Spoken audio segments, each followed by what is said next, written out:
Pemirsa, Presiden Joko Widodo kemarin sudah resmi mengumumkan pelarangan mudik. Pemerintah memastikan ada sanksi bagi warga yang melanggarnya. Rekan kami dari Salam Besi akan menjabarkannya lebih lanjut. Dadi, silakan. Pemirsa, Presiden Joko Widodo sudah resmi melarang mudik Lebaran 2020. Hal itu disampaikan oleh Presiden Joko Widodo kemarin melalui video conference. Kita lihat penjabarannya, aturannya seperti apa, pemirsa. Hal ini disampaikan Presiden Joko Widodo pada hari Selasa 21 April 2020. Sebelumnya memang pemerintah sudah melarang ASN, TNI, Polri, dan juga pegawai BUMN untuk mudik. Dan kemarin disampaikan oleh Presiden Joko Widodo bahwa mudik semuanya akan dilarang. Itu disampaikan Presiden kemarin. Dan pelarangan ini mulai berlaku pada 24 April 2020, artinya ada jeda. Pasca pengumuman kemarin hingga ke waktu pelarangan sekitar 3 hari yang akan dimulai pada hari Jumat pada pekan ini. Namun selama 2 minggu pemberlakuan pelarangan mudik ini tidak akan ada sanksi karena ditegaskan kemarin oleh pemerintah juga bahwa sanksi baru akan diterapkan 2 minggu pasca penerapan pelarangan hari pertama, yaitu pada tanggal 7 Mei 2020. Kita lihat informasi grafis berikutnya. Jadi sebelumnya pemerintah, dalam hal ini Menteri Perhubungan, melakukan survei online sebanyak 3 kali. Respondennya ada sekitar, lebih tepatnya 42.890 responden. Survei ini dilakukan selama 3 kali dan mayoritas 32,7% responden adalah warga Jabodetabek. 12,3% dan 12% rata-ratanya adalah warga Jawa Timur dan juga Jawa Tengah. 9,7% saja warga Jawa Barat, sementara 33,3% daerah lain yang tersebar di seluruh Indonesia selain daerah-daerah ini, pemirsa.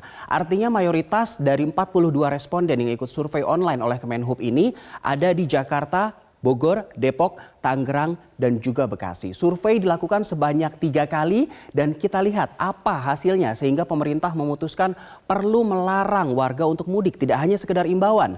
Kita lihat informasi grafis berikutnya. Ini adalah hasil dari survei yang dilakukan Kemenhub, hasil survei kedua dan juga hasil survei ketiga. Hasilnya tidak berbeda jauh. Dari hasil survei pertama, 57% responden memutuskan untuk tidak mudik. Mayoritas masyarakat dari yang ikut survei ini memutuskan untuk tidak mudik. Sementara 7% sudah mudik ternyata dan 37% belum mudik. Walaupun mayoritas memutuskan untuk tidak mudik, tapi pemerintah menilai bahwa angka 37% yang belum mudik ini adalah satu potensi yang besar dan membahayakan jika mereka tetap mudik ke kampung halaman.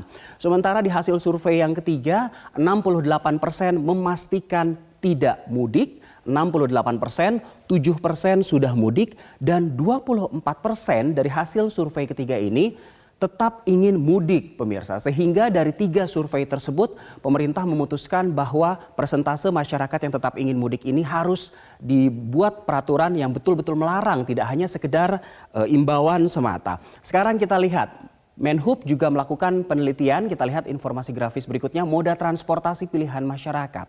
Dan yang terbesar adalah penggunaan mobil pribadi sampai 23,9%, disusul sepeda motor dengan perbedaan yang tipis, pesawat udara 17,7%, kereta api, bus umum juga masih menjadi pilihan 10,1% dan kapal laut hanya 1,1% saja. Karena mayoritas responden berada di Jabodetabek sehingga mobil pribadi memang menjadi pilihan menurut survei online yang dilakukan oleh Kemenhub.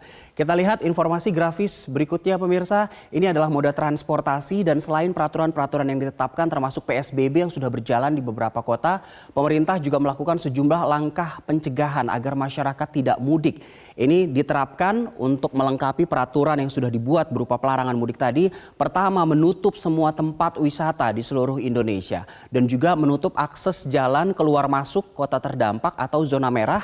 Artinya untuk Jabodetabek, regional Jabodetabek ini akses keluar masuknya akan ditutup dan juga menghentikan operasional angkutan penumpang. Namun khusus untuk KRL Jabodetabek yang beroperasi di dalam lingkup Jabodetabek, dipastikan oleh pemerintah bahwa kemarin KRL akan tetap beroperasi seperti biasa. Sekarang kita lihat bagaimana dengan skema pelarangannya, pemirsa. Kemarin sudah diumumkan oleh Presiden Joko Widodo. Kita lihat informasi grafis berikutnya bahwa mudik dilarang. Lalu skemanya seperti apa?